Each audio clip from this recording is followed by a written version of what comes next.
My name is Carol Retch-Bogart, and I'm one of the counselors at the Personal Assistance Service.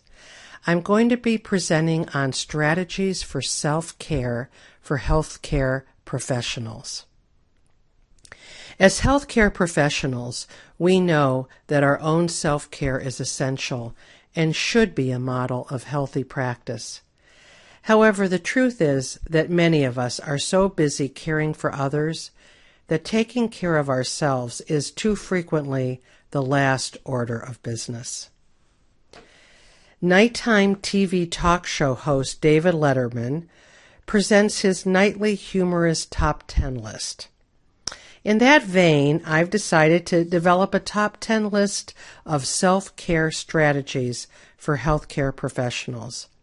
I warn you, this is not as funny as David Letterman's list, but hopefully will prove helpful for you. Okay, so how do we take care of ourselves and avoid burnout? There is no single right way of coping or caring for ourselves. Each of us must figure out what works best for us. Some of us will be task-oriented, and we will want to reduce stress by taking action.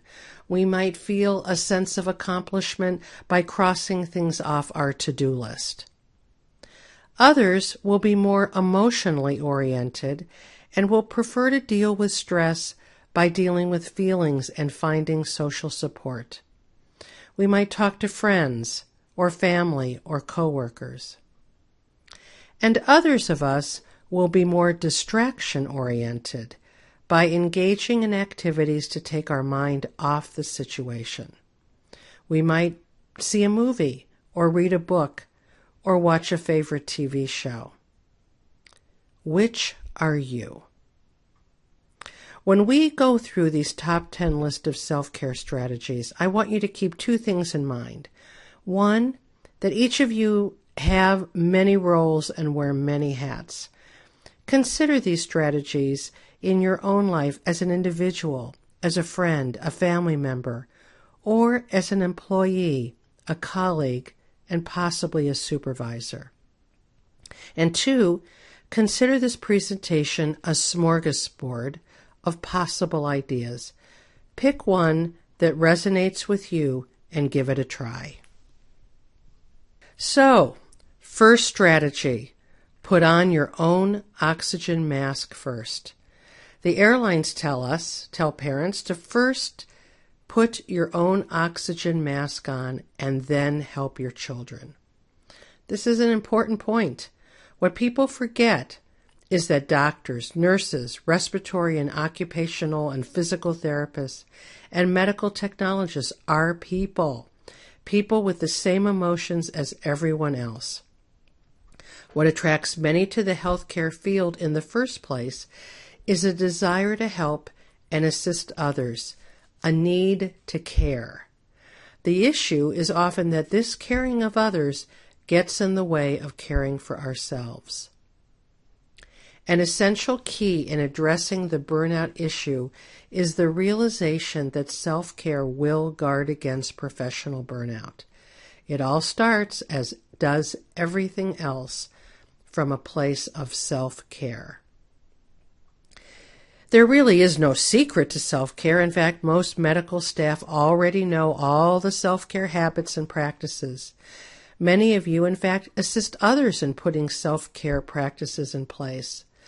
But do we do it for ourselves?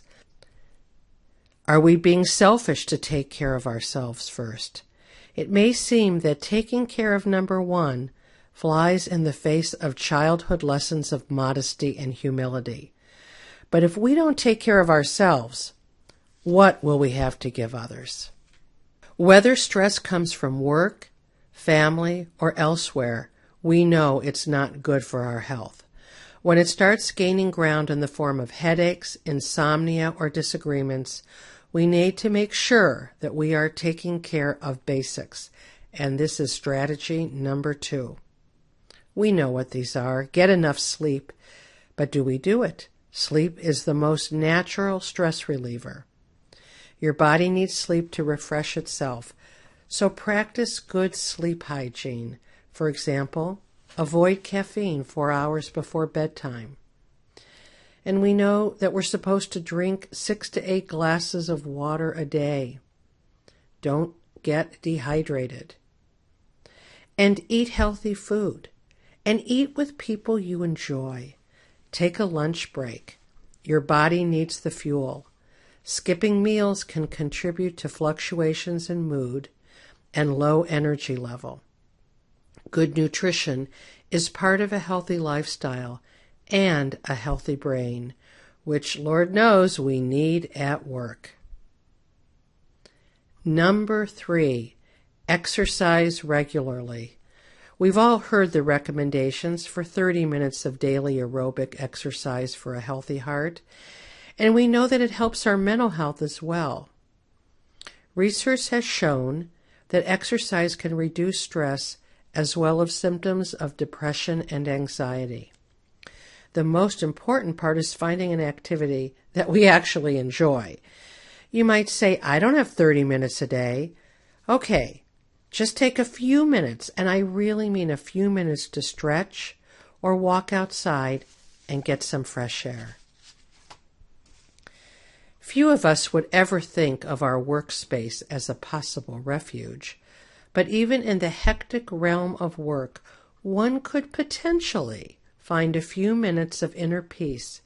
It is possible to diffuse a stressful moment by taking a break. This leads us to our next strategy. Now, certainly we all would love a week in the Caribbean, and we probably all deserve a week in the Caribbean, but that's not necessarily realistic. But we can sometimes take what I call a 5-minute mental vacation. We're going to now go through a couple different examples of this. First one, and you can do this sitting in your chair or standing up. It's the good old deep breathing.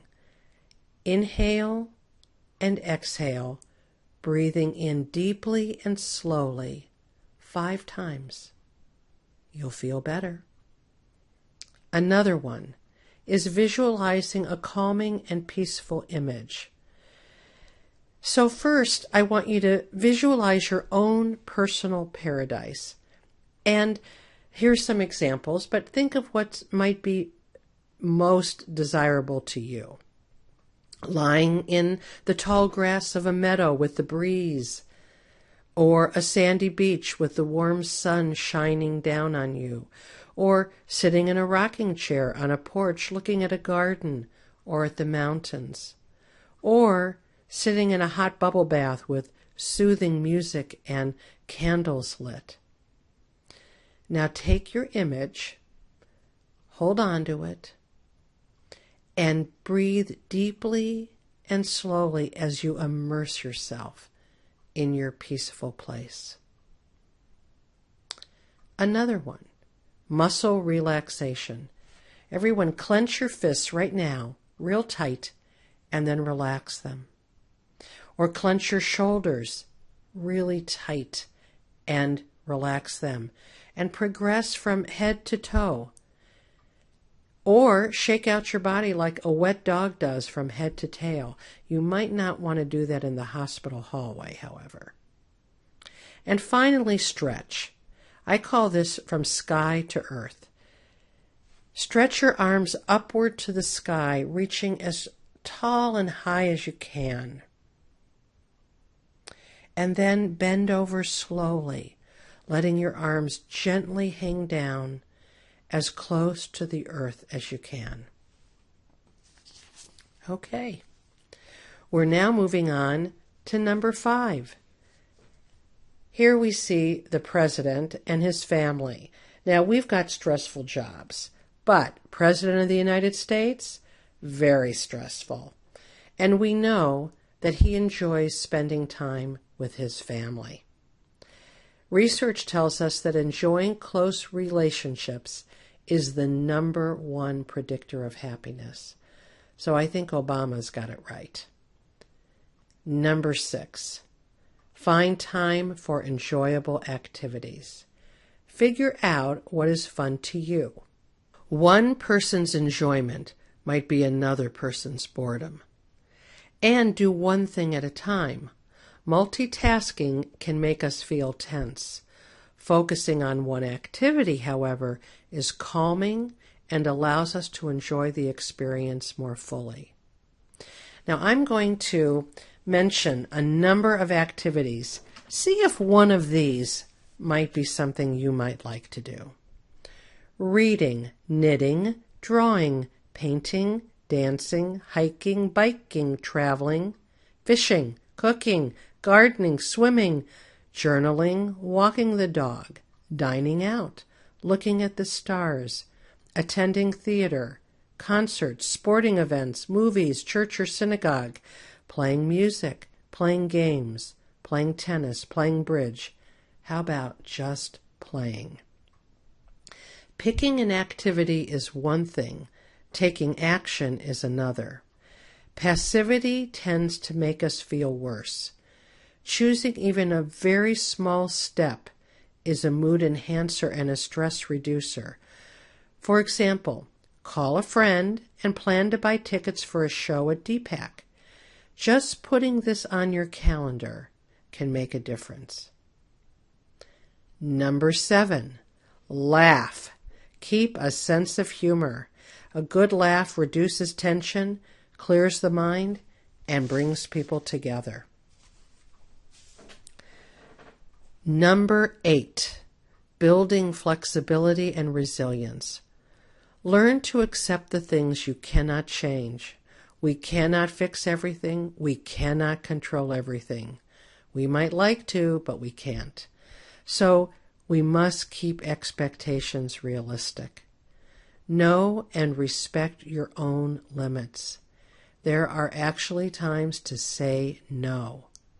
Sometimes it's a very fine line between wanting to help out your team and yet honoring your own needs.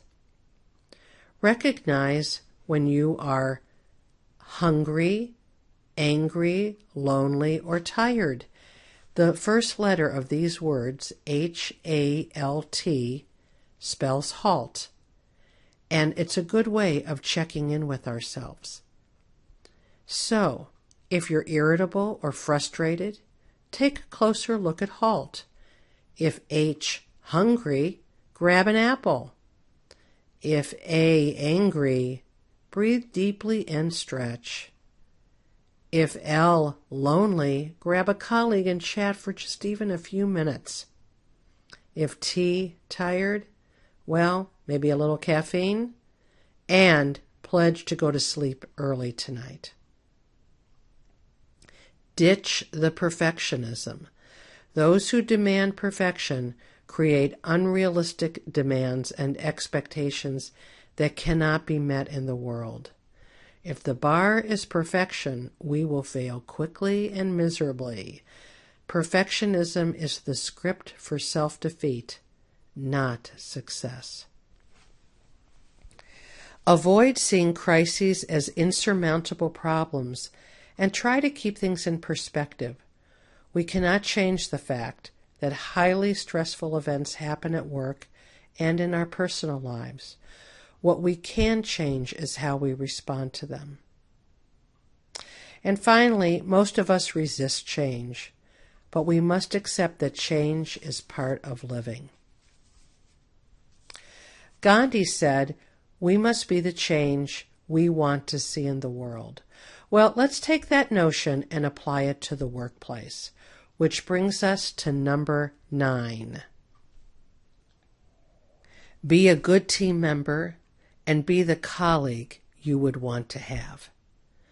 So what does that mean, being a good team member? Well, here are some ideas. Refrain from engaging in work gossip and stop contributing to toxic work environments. Remember, it takes only one person doing one thing differently to make a difference. So take responsibility for yourself.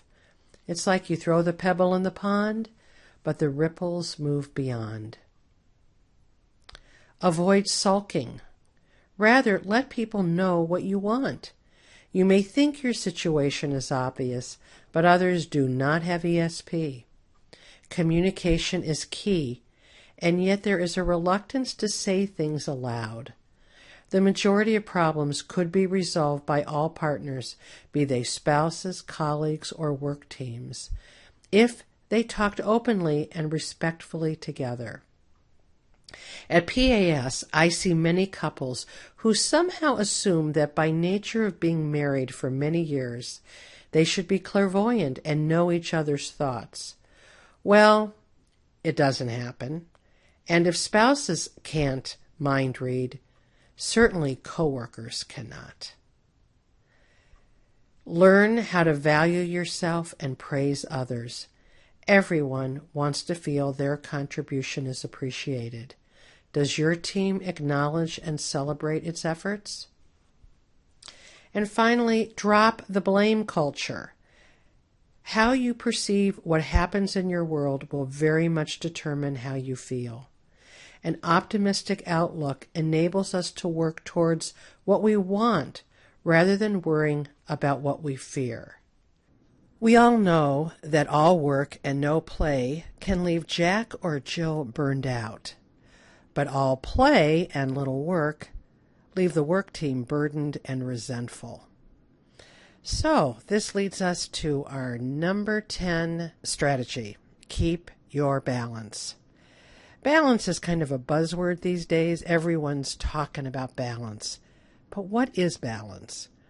One definition is that it's an even distribution of weight, enabling someone to remain upright and steady. Giving to others all the time would leave you exhausted, but living only for yourself would leave you lonely and empty. Finding the balance between the two is the key to a rich and contented personal and professional life. You all come to the healthcare field because you care and you want to help people. So it is critical that the higher the intensity of caregiving, the greater the need for self-care. Colleagues, friends, family, and our own self-awareness are all needed to help us maintain healthy balance. Juggling the demands of family and work can be challenging, and at times we may need to reach out for help and support. There are times when we may feel stuck or trapped or uncertain what is even best for us. We may find ourselves feeling frustrated or angry or depressed. Sometimes sorting out the issues with an objective outsider can be useful. Which brings us to personal assistance service. As I said at the beginning, I'm one of the counselors there, and we are Duke's counseling program for all Duke employees. As such, we provide confidential consultation, short-term counseling of up to 8 sessions, and referrals for any type of personal, family, or work problem. We are available at no charge to Duke faculty and staff and members of the immediate family.